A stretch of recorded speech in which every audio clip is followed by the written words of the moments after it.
বিয়ে করতেছে উনি দুটো টার্ম বলেছেন, গণভবন যখন লুট হয় কিংবা ইয়ে হয় আবার ফেরত আসছে, মানে উল্টো ঘটনা হচ্ছে, অনেকেই 80% সম্পত্তি কিন্তু ফেরত আসছে, উল্টো ঘটনা ঘটেছে। উনি এটা উত্তর দিয়েছিলেন যেটা হচ্ছে স্বৈর শাসকের বিরুদ্ধে বিজয়ের সেলিব্রেশন, মানে এই যে ভাঙা হচ্ছে ওনার ভাস্কর্য, এটার উনি কেন ভাঙছে লোকজন, এটার উত্তরটা ওনার মেয়ে ভালো দিতে পারবে। আপনি একটা স্ট্যাটাস দিয়েছেন, আমি যদি ভুল না করে থাকি, আজ অনেকগুলো গরু বেঁচে গেল, 15ই আগস্ট এই স্ট্যাটাসটা দিয়েছেন। আমি একটু জানতে চাচ্ছি এর পেছনে মর্মার্থটা কি, যে আজ অনেকগুলো গরু বেঁচে গেল? আমাদের বঙ্গবন্ধু যখন 15ই আগস্টে পুরো ফ্যামিলি সহ মারা গেছে, শোক নানাভাবে পালন করা হয়, কিন্তু গত 15 বছরের শোক পালনকে আপনি দেখেছেন, খেয়াল করেছেন?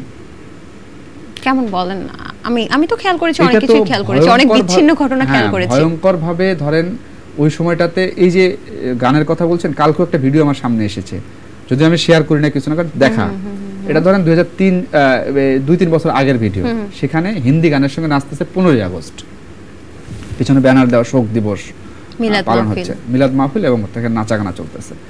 তো গরু বেঁচে যাওয়া মানেটা হলো যে যেহেতু ওই দিন আসলে দোয়া কিংবা অন্য অন্য কাজ সবাই হয়তো শোক পালন করেছে ওই দিন, কিন্তু এবং গরু বেঁচে যাওয়া মানে হলো ওই দিন গরু জবাই করে মোটামুটি একটা ভোজ করা হতো সারা দেশে, এবং এটার জন্য চাঁদা তোলা হইতো, যে বিভিন্ন ব্যবসায়ী থেকে শুরু সকল মহল থেকে, যে এটা চাঁদা তুলে এটাকে সেলিব্রেশন করার মতো শোকটাকে।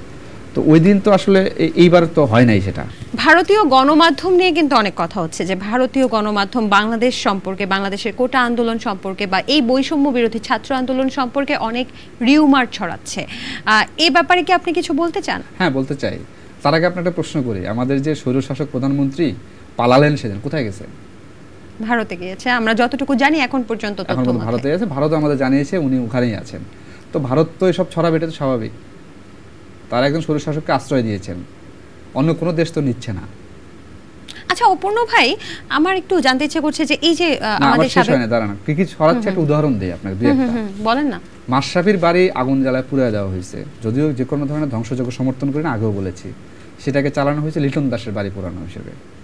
আচ্ছা আচ্ছা, এর মধ্যে মন্দির পোড়ানোর অনেকগুলো খবর বের হয়েছে, এমনও হয়েছে মন্দিরের পাশে আওয়ামী লীগের কার্যালয়, সেটা পুরানো হয়েছে, ছড়ানো হয়েছে, মন্দির পুরানো হয়েছে।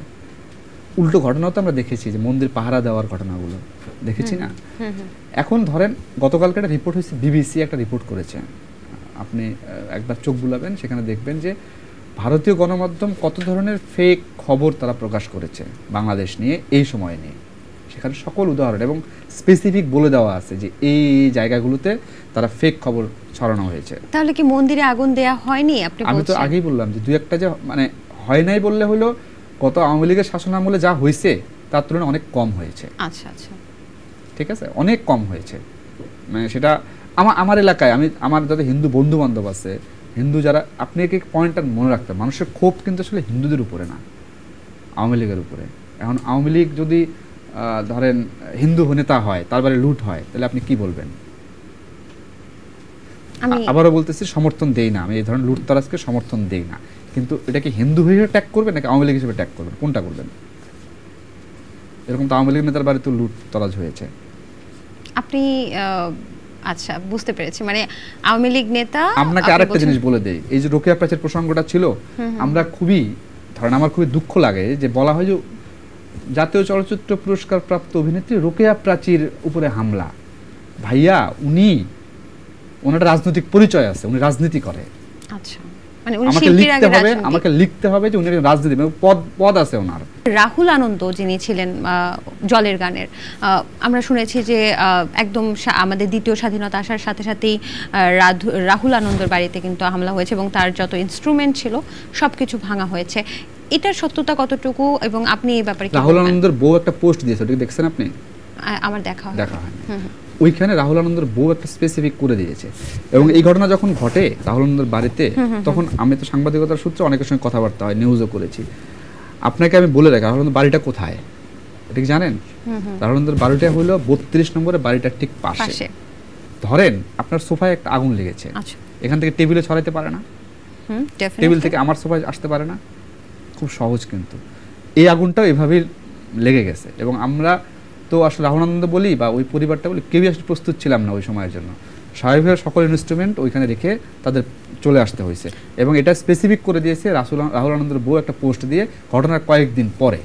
আচ্ছা, তার মানে উদ্দেশ্য প্রণোদিতভাবে রাহুল আনন্দের বাড়িতে আগুন একদমই না যায়নি, একদমই না, ভাঙচুরও হয়নি না।